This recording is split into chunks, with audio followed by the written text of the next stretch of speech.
नमस्कार दोस्तों, मैं डॉक्टर पीयूष रंजन हूँ। मैं सर गंगाराम हॉस्पिटल नई दिल्ली में गैस्ट्रोएंटरोलॉजिस्ट हूँ।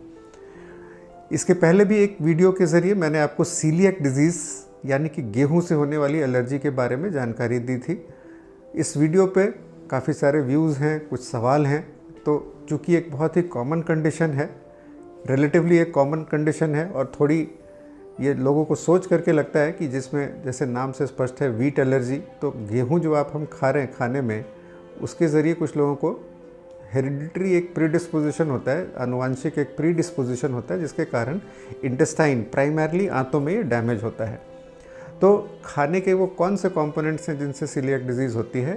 तो बेसिकली 3 चीज़ें होती हैं, जिसमें वीट, राई और बार्ली यानी कि गेहूँ और ज्वार होता है। इसमें ग्लूटेन नाम का एक प्रोटीन होता है जो कि काफ़ी एलर्जिक होता है। जिनके अंदर ये प्रीडिस्पोजिशन होता है जीन्स में, वो इसके अगेंस्ट रिएक्ट करते हैं और इससे इन्फ्लेमेशन होती है प्राइमरली आंतों के अंदर। तो इसके कारण इंटेस्टाइन की अंदरूनी जो लाइनिंग होती है, जिसको म्यूकोसा कहते हैं, उसमें डैमेज होता है और खाना से जो न्यूट्रिएंट्स होते हैं हमारे, वो एब्जॉर्ब नहीं होते। तो इसके कारण 2 चीज़ें होती हैं, एक तो डायरिया यानी कि लूज मोशंस होते हैं और दूसरा खून की कमी और अन्य न्यूट्रिएंट्स की कमी से एनीमिया, ऑस्टियोपोरोसिस ऐसे कंडीशंस होते हैं। तो जो सिम्टम होंगे, कई बार देखिए सबसे कॉमन एज इसकी डायग्नोसिस की 3 साल से लेकर के 20 साल तक होती है, जिसको हम कहते हैं क्लासिक सीलिएक डिजीज़, जिसमें बच्चों में होता है और एक्सटेंसिव, अगर इंटेस्टाइन का ज़्यादा हिस्सा इन्वॉल्व हो तो डायरिया होगी। और बच्चों में सबसे कॉमन दूसरी जो प्रेजेंटेशन होती है बच्चों के अंदर, वो होती है ग्रोथ फेलियर, यानी कि दूसरे भाई बहनों की तुलना में या अपने क्लास में अन्य बच्चों की तुलना में बच्चा यदि छोटा हो रहा हो, खून की कमी हो, सीलिएक डिजीज़ सबसे इम्पॉर्टेंट एक इसमें डायग्नोस्टिक कंसिडरेशन होता है। तो सीलिएक डिजीज़ में एक अर्ली एज में ये होती है डायरिया, अनीमिया, ग्रोथ फेलियर। बाद में अडल्ट सीलिएक डिजीज़ में कुछ एटिपिकल मैनिफेस्टेशंस, जिसमें सिर्फ खून की कमी और हड्डियों की कमज़ोरी इस तरह की होती हैं। और सीलिएक डिजीज़ जो कि एक इम्यून नेचर की डिजीज़ है, तो इसमें कई सारी चीज़ें दूसरी भी होती हैं जो एक्स्ट्रा इंटेस्टिनल मैनिफेस्टेशंस के तौर पे आती हैं, वो भी आ सकती हैं, जिसमें लिवर की कमज़ोरी से लेकर के ब्रेन से रिलेटेड इश्यूज़, थायराइड की प्रॉब्लम, ये सारी चीज़ें सीलिएक डिजीज़ के साथ या तो डायरेक्टली हो सकती हैं या इनडायरेक्टली इससे एसोसिएटेड होती हैं। तो इलाज बहरहाल आज के वक्त में जो हमारे पास ये है, वो होता है ग्लूटेन फ्री डाइट।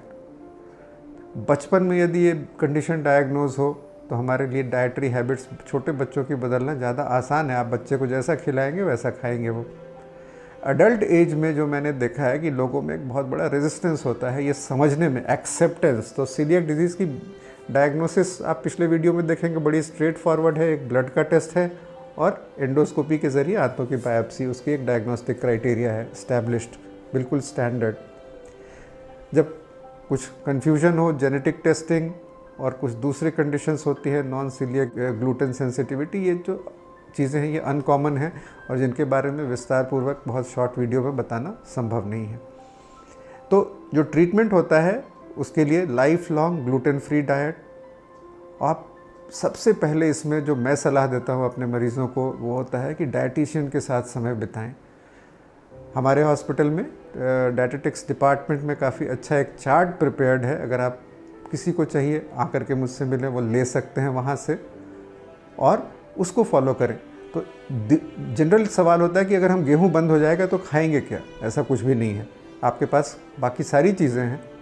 आप चावल खा सकते हैं, मक्का खा सकते हैं, बाजरा खा सकते हैं और इससे कैसे डिशेस प्रिपेयर होती है ये काफ़ी जगह जानकारी अब उपलब्ध है और कोई भी अच्छा डाइटिशियन आपको इसमें गाइड कर सकता है। मिल्क प्रोडक्ट्स, दूध, दही, इसमें कोई रोक टोक नहीं है। नॉन वेजिटेरियन खाने में कोई रोक टोक नहीं है। दाल यानी कि बेसन, इससे बनी खाने की चीज़ों में इसमें कोई भी रोक टोक नहीं है। कोई भी और जानकारी के लिए मुझसे हॉस्पिटल में मिल सकते हैं, संपर्क कर सकते हैं। धन्यवाद।